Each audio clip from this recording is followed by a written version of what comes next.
Hola Fernando. Muy buenas noches, Ángela y Margarita. ¿Cómo están ustedes? Muy buenas noches, muy buenas noches. Esta noche es una noche muy especial. Yo quería iniciar este momentico con este pedacito de la obra Escríbeme, de ese gran ícono del bolero que nos comentaste en una de las llamadas, ¿recuerdas? Claro, de Roberto Llanés, precioso bolerista argentino de las voces más lindas de los boleros latinoamericanos. Sí, es cierto. Bienvenido, Fernando Paneso. Para los que van entrando en este momento a conectarse aquí con nosotros y con este invitado de gala de esta noche, pues todos sabemos, sobre todo los colombianos, que es un gran diplomático, embajador en el Ecuador, en Turquía, en Nueva York, es gobernador de Antioquia, bolerista también porque sabemos que le gustan los boleros, ¿cierto, Fernando? Bienvenido. Me encantan. El ritmo musical preferido mío es el bolero. O sea, los conozco casi todos, o bueno, muchos, por no exagerar. Y pues desde los antiguos, de Felipe Pirela,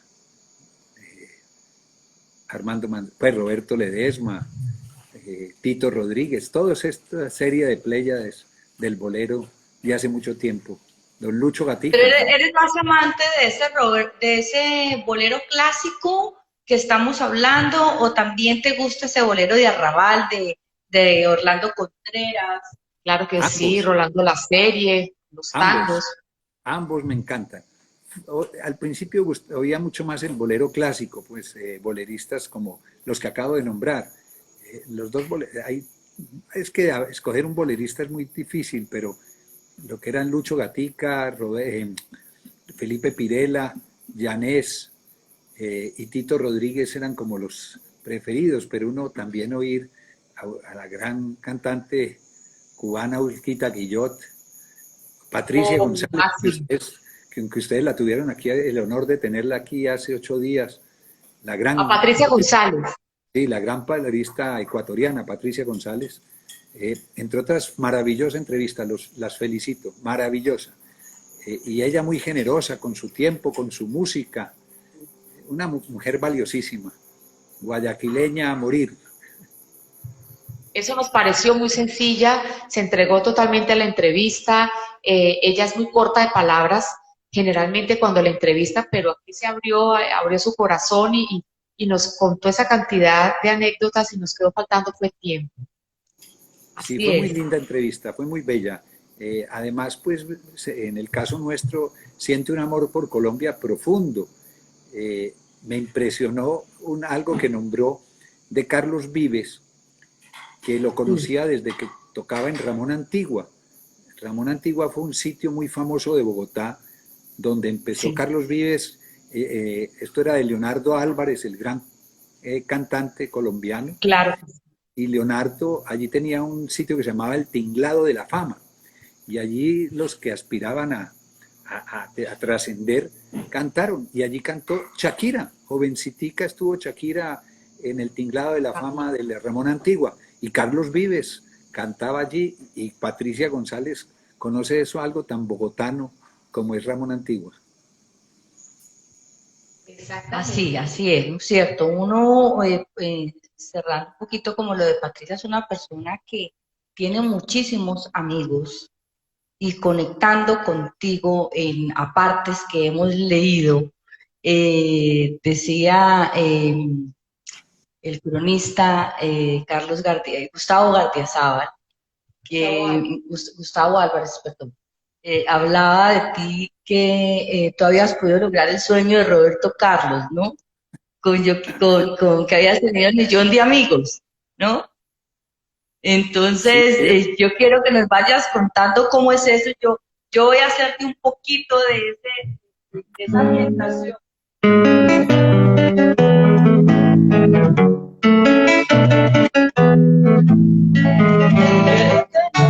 Millón de amigos y así más fuerte poder cantar. Yo quiero tener 1.000.000 de amigos y así más fuerte poder cantar. Cuéntanos pues. a ver, un poco, lo que pasa es que yo he sido un afortunado de la vida, un bendecido de Dios. Me ha puesto en escenarios muy distintos. Yo estudié en Medellín en la Facultad de Minas y allí, en ese momento de la década del 70, se vivía una gran confrontación entre las autoridades y los estudiantes y había unas tendencias muy fuertes de derecha o de izquierda. Esa fue la época de la cola de la revolución de mayo del 68 de París. Fue una época en que la universidad pública estuvo cerrada mucho tiempo. Y allí pues yo era medio líder y conocí mucha gente y me hice muy amigo. Y estando en la universidad fui periodista deportivo de Caracol 4 años. Y allí sí que hice amigos. Después trabajé en diferentes sectores. Trabajé en la gobernación de Antioquia, no como gobernador, director de planeación de dos grandes gobernadores, Álvaro Villegas Moreno e Iván Duque Escobar, el padre del actual presidente de la República. Después estuve en Nueva York de cónsul. Primero estuve en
Aló, ahí volví. Qué pena con Sí, ustedes.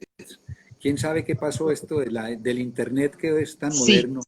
Y entonces les contaba que he estado en muchos campos de la vida. No sé si alcanzaron a ver que estuve en Comeva, en el sector de la salud, estuve en telecomunicaciones, en EPM. Entonces he estado en escenarios de campos de actividad muy distintos. Y yo he sido muy social, entonces tengo amigos en todas partes por eso, por haber vivido afuera, por vivir, estudié mi bachillerato en Bogotá, estudié mi carrera en Medellín, mi primaria en Medellín. Entonces, la vida me ha puesto en diferentes escenarios. Yo tengo amigos que han sido excelentes profesionales, pero que su vida, tengo uno de mis mejores amigos, trabajó 30 años en Bayer. Entonces, su actividad profesional y personal eran un círculo, llamemos pequeño, ¿cierto? No, Claro, mientras tanto claro. yo estaba en demasiadas actividades y la manera de ser, entonces, y tengo una cosa que es una buena memoria. Entonces yo me acuerdo del nombre de la gente, me encanta el otro ser humano, estar pendiente de su vida, ¿no? O sea, no es, cuando trabajaba en una empresa no era solo el aspecto profesional, sino el aspecto personal de cada ser humano es importante. Eh, lo que lo motiva, su familia, si él tiene un hijo enfermo, uno preguntarle por ese hijo enfermo, ¿cómo va? Y eso crea vínculos de amistad por mucho tiempo. Entonces, llamemos, esa es, por eso es la vida, he sido afortunado y tengo una gran cantidad de amigos a los cuales quiero mucho. Esa es una bendición, diría yo, una gran bendición tenerlos amigos. Bueno, yo quería decirte que todo esto que tú nos vas narrando de todos los espacios donde estuviste laborando, has llegado en momentos coyunturales, como si hubieran dicho, a Fernando hay que ubicarlo aquí porque, por ejemplo, uno ve, bueno, estuviste cuando fue la iniciación de las empresas públicas en Bogotá, ¿cierto? Las empresas como que cada cosa, llegaste cuando estuvo este comienzo de lo que fue el paramilitarismo, ¿cierto? Como que en cada una de tus funciones, como que fueras el que estuviera iniciando algo o tú comenzando algo, por ejemplo, cuando estuviste en Turquía también. Bueno, cuando él inició en Medellín, cuando estuvo en Antioquia, fue, antes se elegían por decreto los alcaldes, ¿verdad? Y tú te tocó por elección popular por primera vez, tengo entendido. Sí, a ver, yo fui gobernador de Antioquia, el gobernador de Antioquia más joven de la historia, 35 años. Yo estaba muy jovencito, pues para la responsabilidad que me tocaba y que me tocó en el tiempo. O sea, ese año 87 es el comienzo de la violencia fuerte en Antioquia. Yo soy gobernador 87-88 y llamemos, yo creo que esta violencia tiene uno, en lo que dicen ustedes, hay hitos. Yo creo que la muerte de Héctor Abad Gómez, el papá de Héctor Abad Faciolince, que fue asesinado el mismo día del presidente de los instructores de Adida, los maestros de Antioquia, en el mismo sitio, al presidente del sindicato de maestros lo matan a las 8 de la mañana y a las 6 de la tarde en el mismo sitio matan a Héctor Abad Gómez y a Leonardo Betancourt, que era su alumno preferido, ambos médicos salubristas. Y a partir de eso empiezan una serie de asesinatos de personas vinculadas a la universidad, 18 personas matan.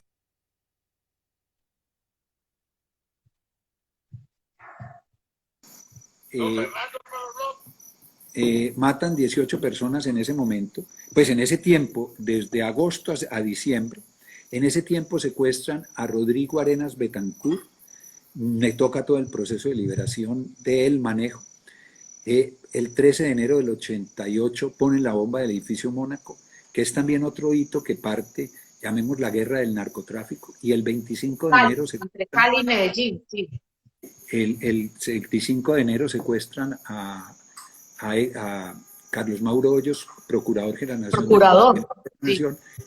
Y buscando a Carlos Mauro encontramos a Andrés Pastrana, que estaba secuestrado en el Retiro de Antioquia. Entonces, toda esta serie de hechos tan continuos y tan rápido generan. Empieza el asesinato de los líderes de derechos humanos del país de una manera ya sistemática. Empieza la guerra del narcotráfico entre ellos, entre el cartel de Cali y el cartel de Medellín, después de la bomba del edificio Mónaco. Todos los días en Medellín ponían 2 o 3 bombas contra las propiedades del cartel de Cali y termina con este asesinato de Carlos Mauro Hoyos, el Procurador General de la Nación. Yo creo que en ese momento es donde se destapa esa violencia de todos los ángulos. Fuera de eso estaba la guerrilla. A mí me toca la primera matanza de más de 20 personas en Punta Coquitos. O sea, es una época terrible. Y la vida me tocó manejar eso hasta que un día ya, a los 18, 20 meses de estar, yo fui a hablar con el ministro de Gobierno, que era César Gaviria, y le dije, mire... Esto fue el gobierno de Virgilio Barco, ¿verdad? Él era el gobierno de Barco. Y sí. Yo le digo que me debo retirar porque pues, lo que estaba a mi alrededor era muy grave y yo sabía que iba a pasar. Una amenaza de muerte no era... Pues yo creo que ya era el momento, ya... Y desafortunadamente el tiempo me dio la razón a los 9 meses, 8 meses de yo haberme retirado a mi sucesor Antonio Rodán Betancourt. Lo matan carro bomba.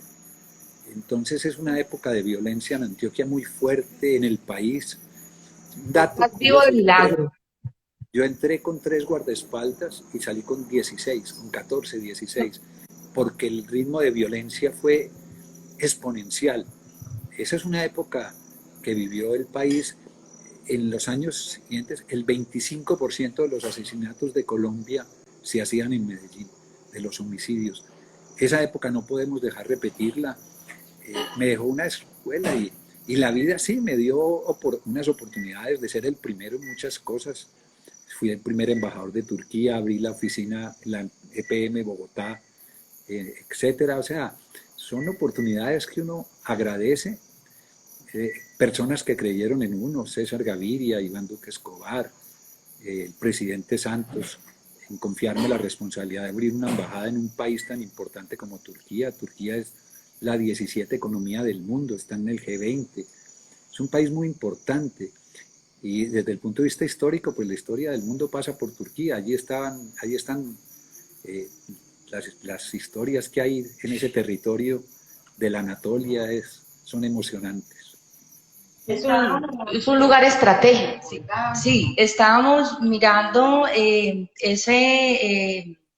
como ese documental, por decir, que tú tienes en YouTube publicado, donde estás hablando de un recorrido por todo Estambul, ¿no? Maravilloso ese trabajo que hiciste allí. Estaba un pedazo que nos interesó mucho, que estuviste en 3 lugares diferentes en un solo día, que desayunaste en Asia, almorzaste en África y comiste en Estambul, algo así. La historia es para demostrar la importancia de ese territorio. De la ubicación. De la ubicación. De Turquía. Es una cosa, cuando uno está en Estambul, algo que emociona. Cuando uno está en Colombia o en América, para ir a otro continente, debe tomar un avión y se demora 10 horas de vuelo de aquí, de Bogotá a Madrid o a cualquier país africano. Usted en Estambul, cruzando un puente, pasa de Europa a Asia, de Asia a Europa, y uno no puede creer que al otro lado está Europa y viceversa, que al otro lado está Asia.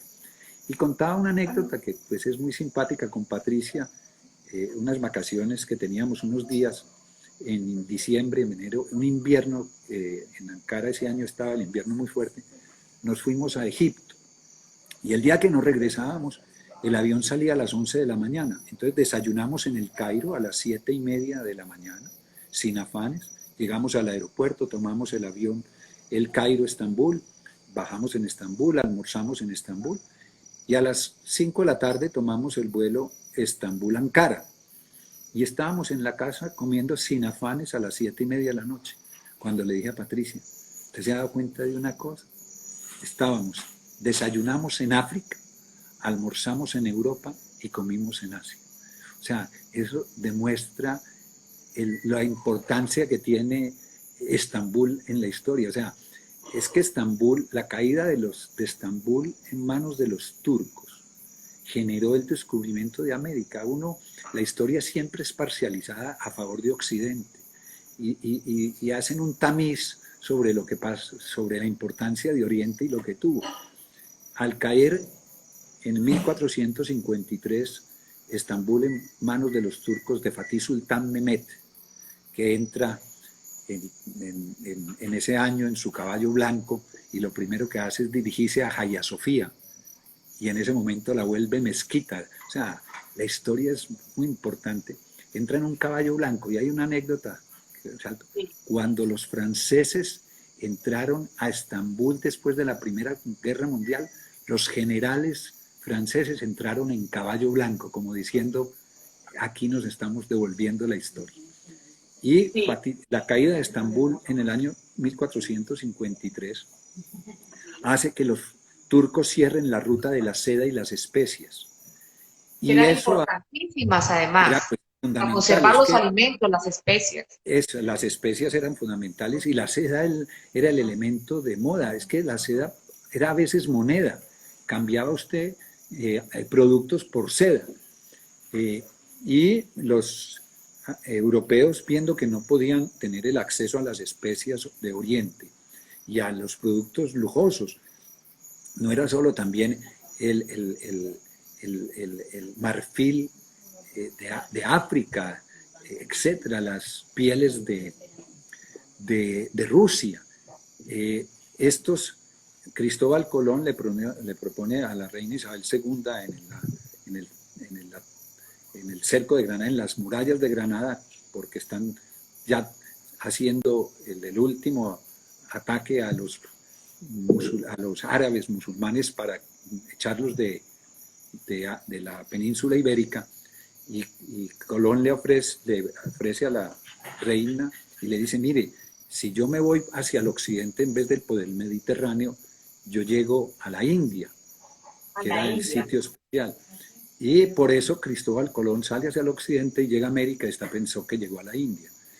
Y los genoveses toman otra alternativa, que es irse bordeando la costa occidental de África y también bordeando la costa oriental de Sudamérica, y toman dos caminos. Uno, cruzan en el sur de Chile, Argentina, el estrecho de Magallanes. Magallanes cruza del Atlántico al Pacífico, por eso se llama estrecho de Magallanes, y allá llegan. O también bordean la costa de África, por eso todos los países de este lado eran colonias portuguesas, cruzan el Cabo de la Buena Esperanza y llegan al sur de la India, Gao, y llegan hasta la China.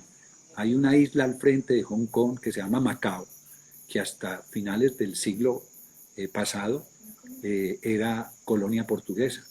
Hoy es el gran centro de juegos, como es Las Vegas, chino es Macao, porque en territorio continental no se puede jugar, no se puede apostar. Entonces, si ustedes vieran la cantidad de ferries que van de Hong Kong a Macao, son una hora de ferry, a los grandes casinos de Las Vegas están en Macao. Pues la riqueza hoy de los chinos es inmensa. Todo esto es la historia que uno no conoce porque le dieron la visión de Occidente, ¿no? Estambul se llama Estambul desde 1453, cuando cae Constantinopla.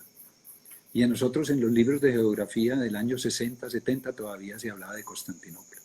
La historia hay que mirarla bajo diferentes perspectivas. Así es, totalmente cierto. Una dicha y una riqueza poder tener la posibilidad de que tú nos puedas contar esto, porque uno desconoce muchísimo de la historia o le han contado pedacitos y a veces muy mal contados, ¿no? Entonces, fabuloso, fabuloso me parece estas oportunidades. No, es que siempre en la historia dicen que la escriben los vencedores o quien le interesa, ¿no?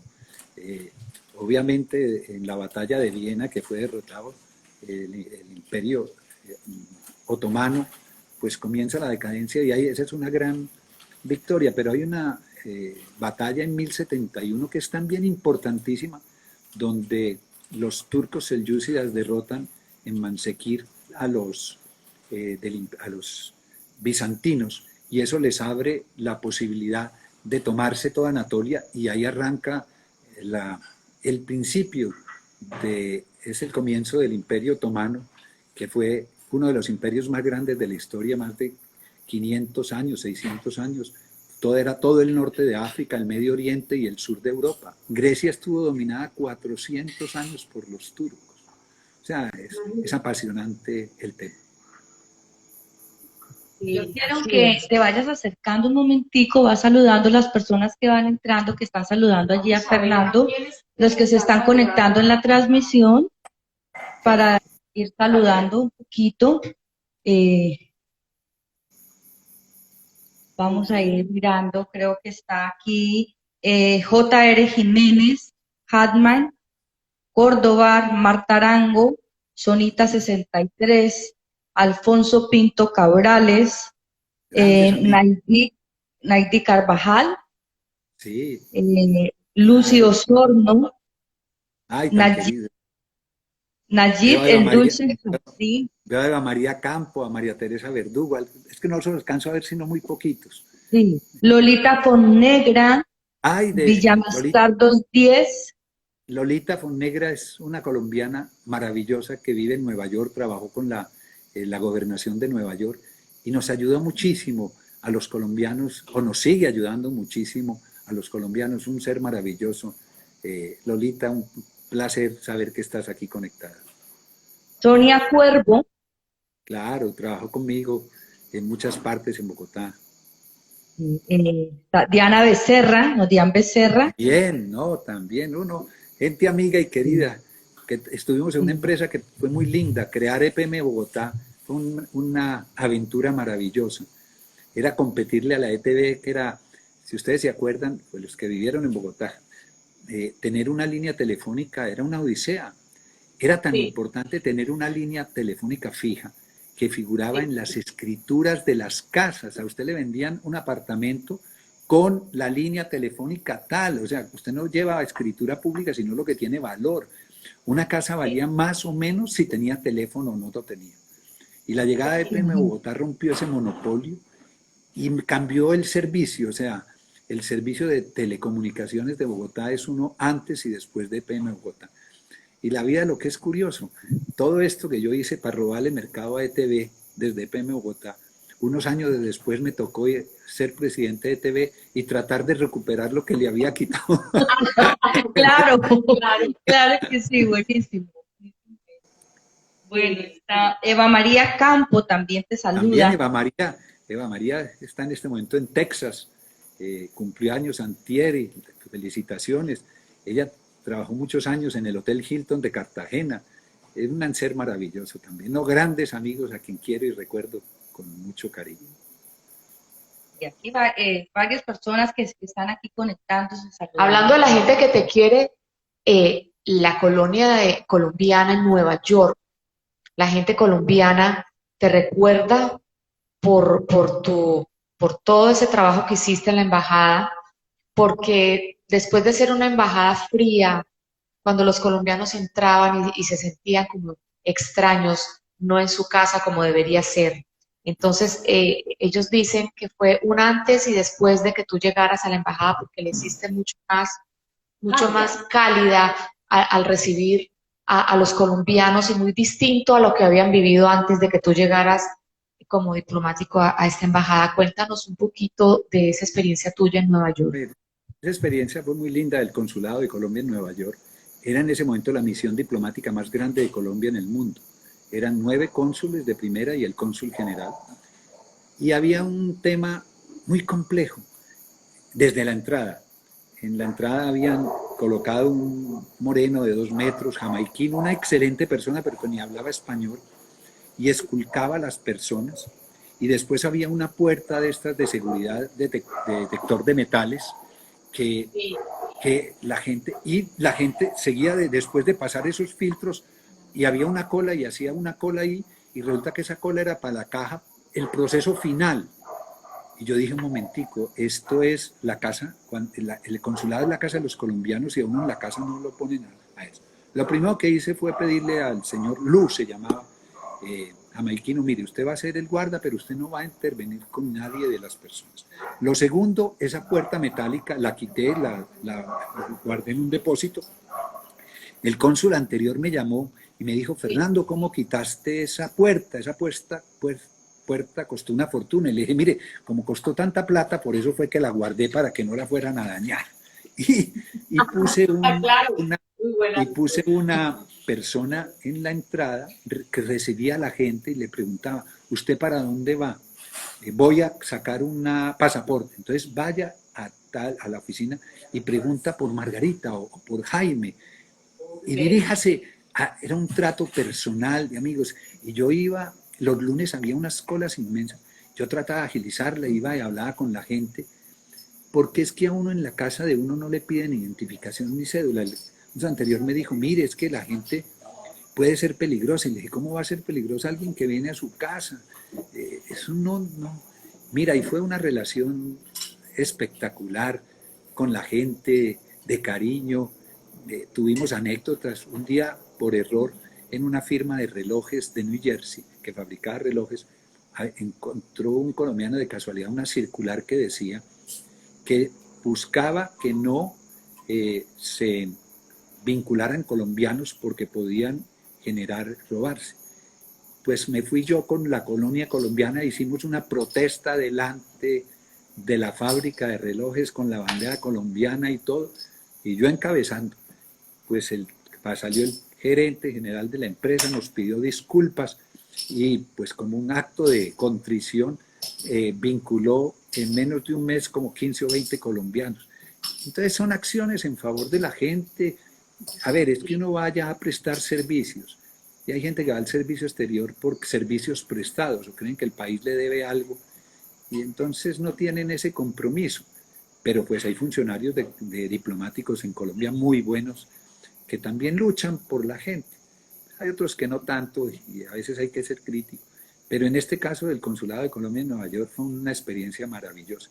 Y Lolita Fonnegra, que vive allá, fue alguien que nos ayudó muchísimo. Tuvimos unos casos muy graves y pudimos salir adelante y solucionarlos. Montamos la primera asesoría legal para los detenidos colombianos, para los presos colombianos. Entonces, cuando yo dije vamos a montar esto, me iban a mandar un abogado de Colombia. Y dije, eso no tiene ningún sentido. Un abogado de Colombia ni conoce las leyes aquí, ni puede ejercer aquí. Y contratamos un asesor americano, un abogado norteamericano, experto, y nos ayudó muchísimo con Marta Cecilia Pinilla, que hoy es embajadora de Colombia en una de las islas del Caribe. O sea, hicimos un trabajo muy bonito con la gente, pero eso fue un trabajo no mío. Yo era coordinador de un equipo maravilloso que teníamos en el consulado. Así es, tienen un recuerdo muy bonito tuyo por toda esa gestión que hiciste, al igual que en el Ecuador. Los ecuatorianos son gente muy bonita toda y es un país maravilloso donde uno puede sentirse como si fuera su casa. Yo viví 2 veces en Guayaquil y mi madre también me dice que es la época más bonita de su vida. Entonces yo pienso que la experiencia tuya, aunque fue un poquito cortica allá en Quito, como embajador también, yo pienso y estoy segura que fue muy bonita esa experiencia que tuviste allá. Sí, fueron 2 años largos, maravillosos. Entre otras, era un momento complicado de mantener una buena relación con Ecuador. Veníamos de un momento muy complejo, que fue cuando el ejército colombiano mató a Raúl Reyes. Eso generó una crisis diplomática terrible, el rompimiento de relaciones. Y a mí me toca, ya después ya se habían restablecido, pero era mantenerlas en un buen nivel con el presidente Rafael Correa y logramos muchas cosas. Había unos gabinetes binacionales que ya habían comenzado y los continuamos de manera exitosa. Hicimos uno en Cali, pues, eso es bajo el gobierno, pues la presidencia de la República, y otro en Guayaquil, ciudad maravillosa. Esas zonas nuevas de Guayaquil. Yo estuve la primera vez en Guayaquil en 1977. Estaba en la universidad terminando. Y era un Guayaquil horrible, horroroso. Una ciudad fea, sucia. Y ver hoy el Guayaquil de hoy es otra cosa. Es una ciudad que es así, es otro mundo.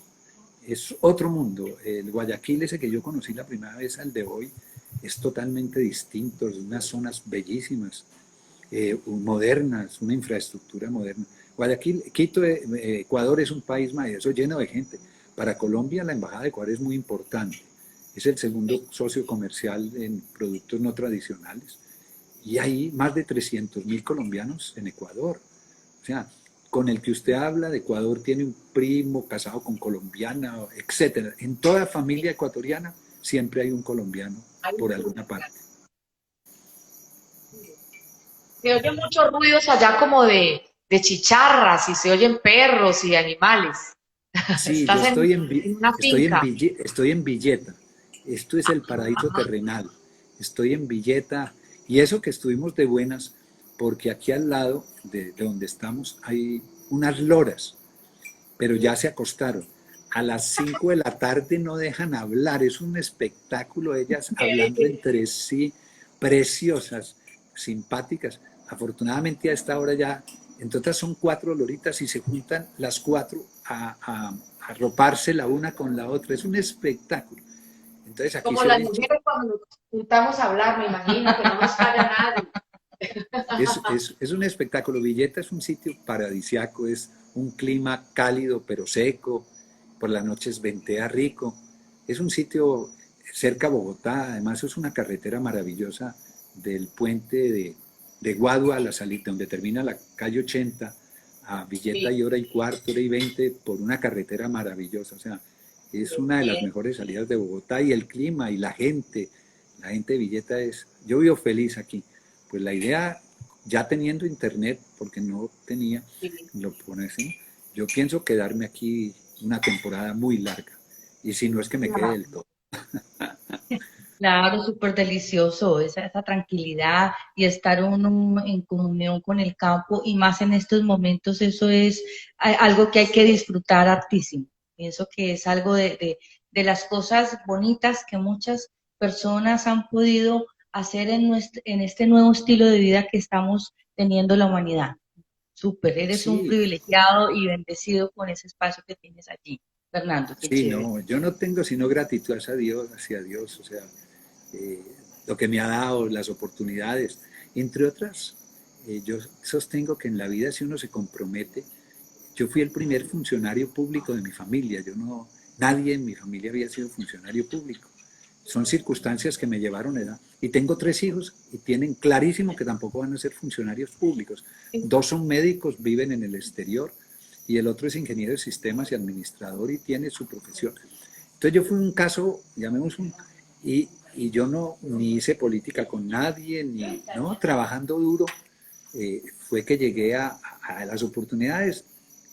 Y si me preguntan que trabajando duro, con amor, entregándose, y también cuando uno conoce gente inteligente, rodearse de ella. Tuve la suerte de conocer a Álvaro Villegas, a Iván Duque, a César Gaviria, en la vida, y personas que me tomaron algún afecto y cariño y pensaron que yo podía servir. Yo nunca hice campaña política con César Gaviria, ¿no? Con ellos, nada, amistad. Y con el doctor Juan Manuel Santos, en su campaña fui coordinador de comunicaciones en la parte técnica presentando un documento. Y la vida, después él me dijo váyase a Turquía y hicimos una embajada muy interesante, conseguimos que nos quitaran la visa, conseguimos que Turkish Airlines volara a Estambul, Bogotá directo.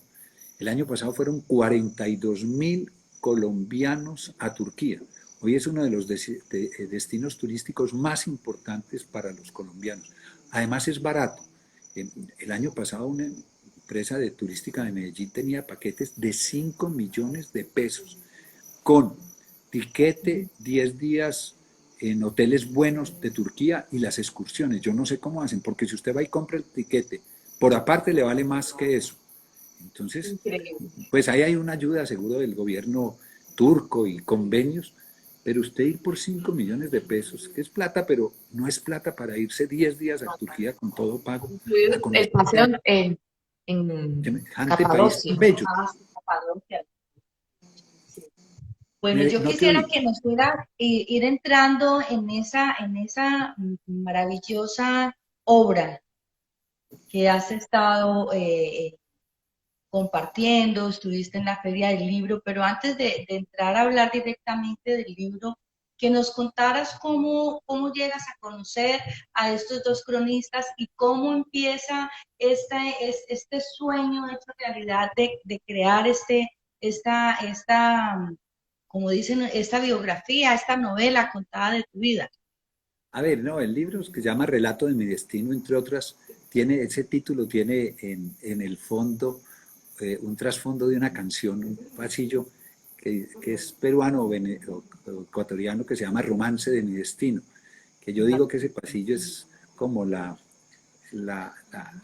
síntesis de mi vida, porque siempre que he estado contento de una parte me dicen, véngase para acá, que es todo lo que quise yo tuve que dejarlo lejos. Lejos. Tener que marcharme y Y abandonar lo abandonar. que quiero. Julio Jaramillo. Julio Jaramillo, Sí. un pasillo maravilloso. Y ese pasillo, el título es Relato de mi destino. A ver, ese libro, esa idea de ese libro comenzó hace muchos años, en el 94. Yo fui director general de la Cumbre Iberoamericana de Jefes de Estado, que en ese momento era la reunión internacional más importante que se había en Colombia, se había hecho en Colombia. A esa reunión vinieron el rey de España, Fidel Castro, Carlos Menem, Carlos Salinas de Gortari. Fue una reunión muy importante, era la primera que hacía en Colombia con 23 jefes de Estado y de gobierno. Y allí conocí a Carlos Gustavo Álvarez, un gran periodista del Tiempo. Él fue el que creó el teléfono rosa del Tiempo, fue subdirector de la revista Credencial, subdirector de Cromos. Y él oyó el cuento de la gobernación de Antioquia, toda esa jornada tan dura, y dijo que hay que dejarlo en un libro. Y empezamos a trabajar. Y sí, hicimos cosas, pero el libro se murió. Ya la vida, él trabajó conmigo en EPM Bogotá, después en Comeva, en ETV, pero el libro nunca más se volvió a hablar. Y ahora que vine de Ecuador, un hecho ahí que narro, decidí que fui yo con él, hagamos el libro. Y él me presentó a Iván Beltrán, periodista del Tiempo de muchos años, entre otras Carlos Gustavo Álvarez. Iván Beltrán y Fernando Gaitán entraron al mismo día al Tiempo y andaban para arriba y para abajo los tres juntos, grandes periodistas los tres. Pues Fernando Gaitán pues, fue después el libretista más importante de Colombia. Y me presentó a Iván e hicimos un gran equipo. Yo digo que fue un libro gastronómico, porque la cantidad de almuerzos, algos y media mañanas preparando el libro, contando historias, escribiéndolo y revisándolo, gozamos mucho. Fue una aventura muy deliciosa. Un amigo de Iván Beltrán, Gustavo Mauricio García, ícono editorial, dijo: yo lo publico. Y el libro sí le ha ido muy bien. El libro sacó una edición de un buen número de ejemplares, y ya, por ejemplo, en la librería Lerner de Bogotá ya se acabó, y quedan unos pocos en la librería nacional y en algunas panamericanas, y ya Gustavo Mauricio tomó la decisión de hacer una segunda edición, porque más que sea la vida mía, hay mucha historia. Y yo creo, algún médico amigo me dijo: mire, alguien que quiera estudiar la historia de Antioquia, pues tiene que meterse ahí, porque está el relato de toda esta ciudad que conocí, tranquila, apacible, pues terminó siendo en un momento dado famosa en el mundo entero. Y ahí voy a algo, aprovecho una coyuntura. Mire, de las cosas que nos están haciendo mucho mal a nivel internacional son estas telenovelas del patrón, la mafia, todo esto. El año pasado me pasó algo, ya fui de paseo, me invitó a la Universidad de Ankara para escribir un libro de las relaciones entre Colombia y Turquía. Y entré a un centro comercial en la mitad de Ankara, al lado del Hotel Sheraton, cuando veo en el primer piso un almacén de ropa de hombre que se llama Narcos. Y la foto de Pablo Escobar colgada como lo más importante. Y yo dije: no puede ser. Pues tomé unas fotos, ahí las tengo. Yo escribí una carta al rector de la universidad para que él transmitiera a las autoridades pues la queja. Yo ya no era el embajador, la protesta mía como colombiano frente a eso, porque esa imagen, esas telenovelas venden una imagen distinta de este personaje siniestro que me tocó enfrentarlo desde la gobernación. Después en Nueva York la mayoría de los presos era por narcotráfico, y yo digo: no hay derecho. Mientras tanto comparo con Turquía, y si ustedes ven, Turquía tiene una subdiplomacia que son las telenovelas. El mundo entero se pegó de las telenovelas turcas, El Sultán, Las Mil y Una Noches, mostrando otra imagen de Turquía, bella, poderosa, preciosa. Esa es la diferencia en las telenovelas nuestras, que eran tan lindas, Café, Betty la Fea, que fueron, y terminamos en telenovelas de narco.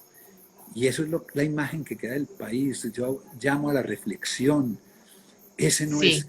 Hemos luchado mucho contra ese estigma para que nosotros mismos ayudemos a Con mantener. tanta gente brillante que hay en Colombia, Con que se tanta puede hacer gente novelas buena. acerca de esas personas tan importantes que tenemos en Colombia, sí.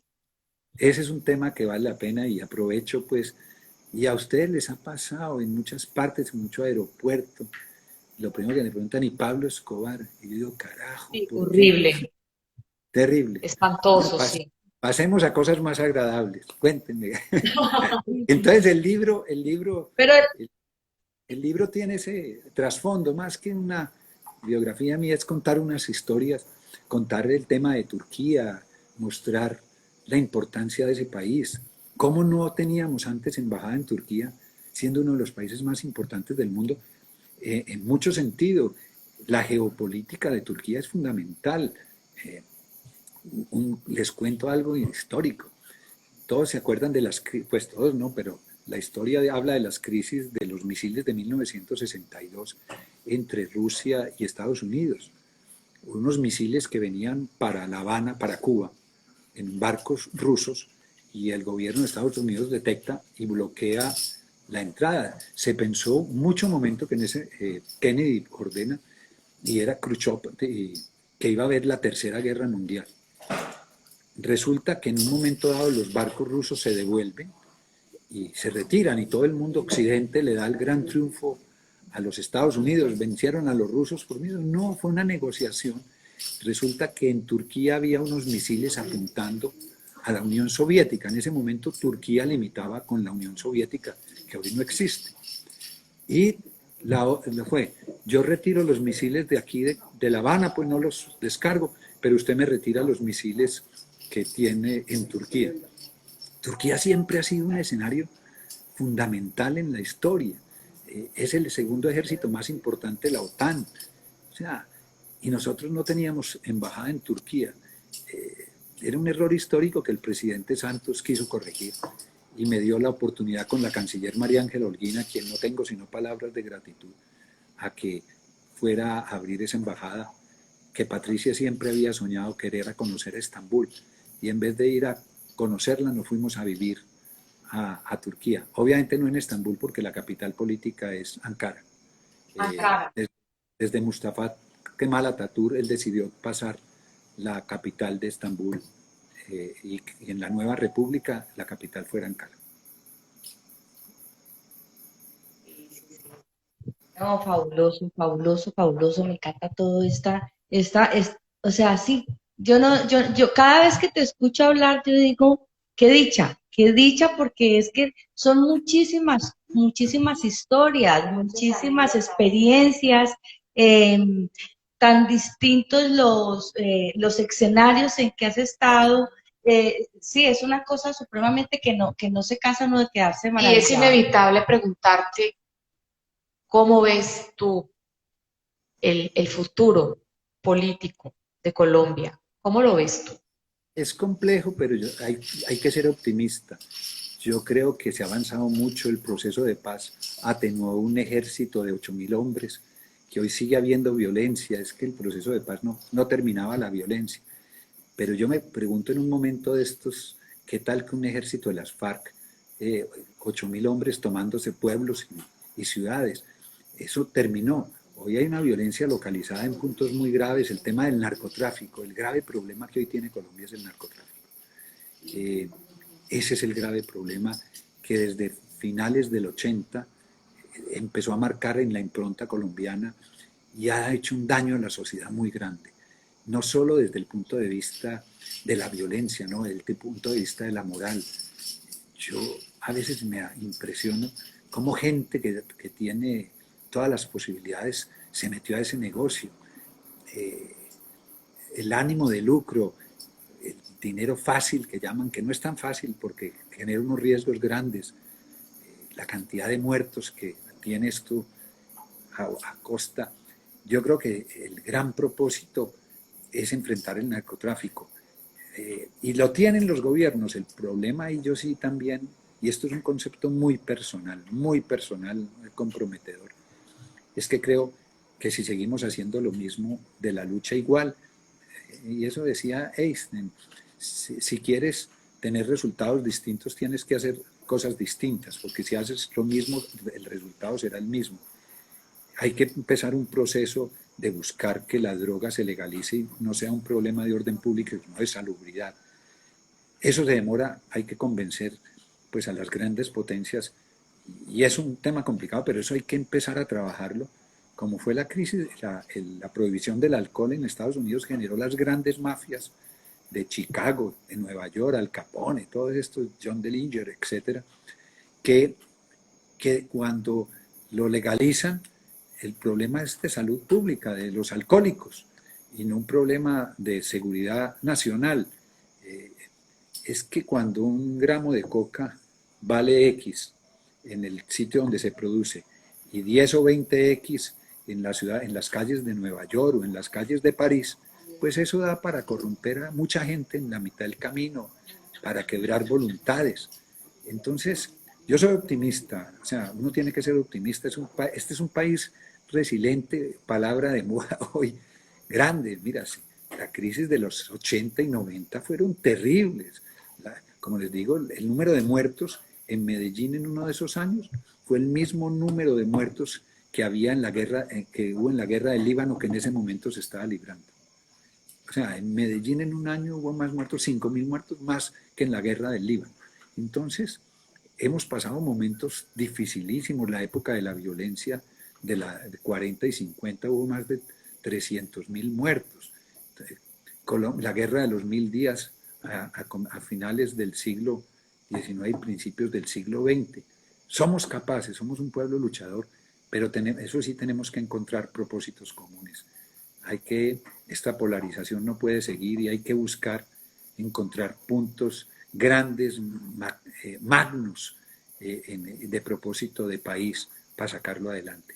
Tenemos un compromiso con los que vienen y desafortunadamente esta pandemia nos va a hacer retroceder en la lucha contra la pobreza de una manera muy grande. Nos va a afectar y necesitamos la voluntad de todos para salir adelante. Así es, Fernando. Bueno, vamos a ir haciendo aquí otro saludito. Está Alfonso Pinto Cabrales, y Pardoca, Helen Silla Pilla, Marta Rodríguez, Eugenia Gómez será, ¿quién más es? Momamaya, Sí. Shirley Serpas, Viejo Pava, por aquí dice Pulguita 3009, me compraré su libro, se ve que ha tenido usted una vida llena de sucesos que reflejan parte de nuestra historia nacional, qué interesante. Por aquí dice Viejo Pava, el primo de Fernando. Y Pardoca, excelentes relatos. Juanpa 9106. Bueno, muchas gracias a todos los que están a todos los que nos han allí, acompañado sí. esta noche. No, han sido maravillosos, grandes amigos que tú has nombrado ahí, Alfonso Pinto, Shirley Salazar. Y si es Eugenia Gómez, la hija de mi gran amigo Humberto, un abrazo muy fuerte, cartageneros, ilustres, gente que quiero mucho, ¿no? Y Alfonso Pinto, ahí lo veo, un saludo muy especial al gran Fernando, gran usted, Alfonso, con su hija, quien trabajó conmigo en EPM Bogotá, gente muy querida, Dios los bendiga a todos los. Y ojalá. ¿Cuál es tu bolero favorito para despedirte aquí con esta guitarra de esta gran maestra colombiana? No, tengo muchos, pero sí, ustedes son dos grandes músicas, suerte en su proyecto, suerte, Dios las acompañe.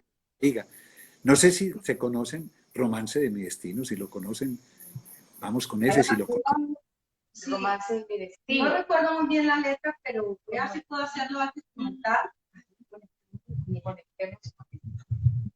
¿Aló? Espera un momentico, aquí volvemos a entrar. ¿Me oyen? Sí.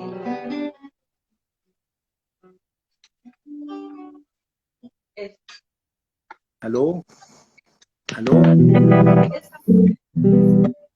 ¿Aló?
Ayúdame, Fernando, porque no recuerdo la letra. ¿Me están oyendo o no? Sí. Ah, bueno, es que pensé que no estaban oyendo. Entre otras me equivoqué, eso es un pasillo y no un bolero. Un pasillo, sí. Qué pena pues como que un bolero. No, ese está precioso, hasta ahí está precioso. Sí. No, boleros, por ejemplo, Escríbeme. ¿Se acuerdan de él o no? Son tus La letra cartas. no. Bueno, Recuerdo la o letra. a ver, uno que a ustedes les Hay guste. un bolero, Deme- pues, que tú le cantes a ver a Fernando y a todos los... a ver, ustedes son maravillosos, maravillosas, y tiene una voz Uno mío, un preciosa. bolero mío. Ah, bueno, Sí, canta. dele, claro, qué rico, Bueno, lancémoslo hoy. un bolero mío, a ver si te gusta. A Ingrid Pardo, un gran saludo.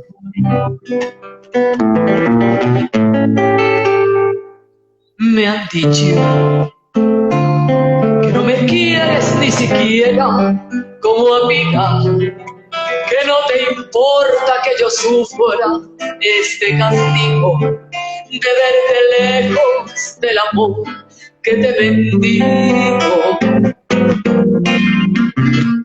Me han dicho tus intenciones de jamás volver a verme, que no pudiste con el tiempo conocerme, debido al dolor hará que vuelvas a quererme. Oh, vuelve, que aún sigue viva la esperanza de tenerte junto a mi lado para nunca más perderte. Ponle final a esta agonía de no verte. Oh, vuelve, porque no logro consolar a las estrellas que me preguntan qué ha sido de la más bella que iluminaba con su luz mi vida entera.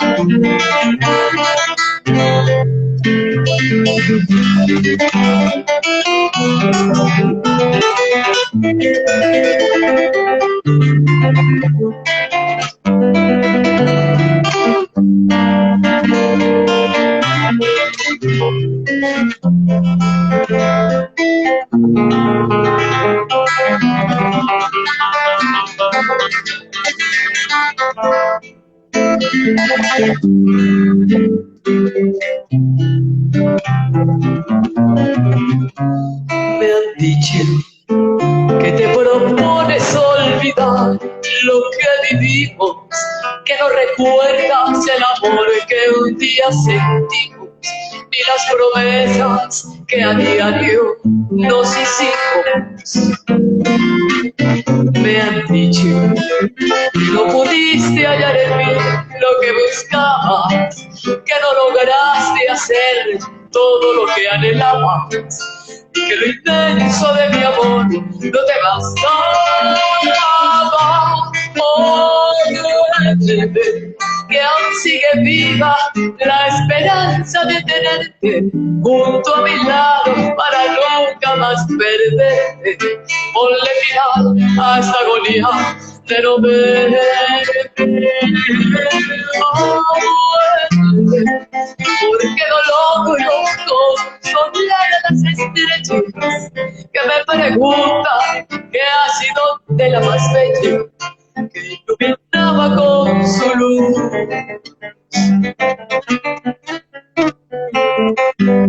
mi vida entera.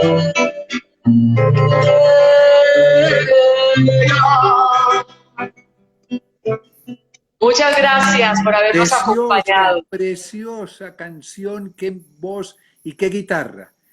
Felicitaciones, encanta, qué voz y qué guitarra, felicitaciones y preciosa la letra. Y te felicito, tienes una capacidad de composición impresionante. Muchas Felicitaciones. gracias. Y te acompañó la